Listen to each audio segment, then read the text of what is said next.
தேர்தல் வந்தாலும் யாரு நின்னாலும் ஓட்டு நான் கூட போட்டாகணும். முன்னே கை நீட்டி ஐயா சாமின்னு நீங்க என்கிட்ட கேட்டாகணும்.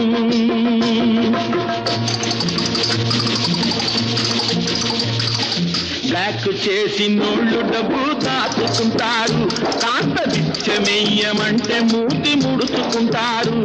ఆ దాచుకున్నది దోచుకుంటే తప్పర పోతారు, పిత్తర పోతారు. நானும் கூட ராஜாத்தானே நாட்டு மக்களிலே. அட நாணம் என்ன வெக்கம் என்ன காசு கேட்பதிலே.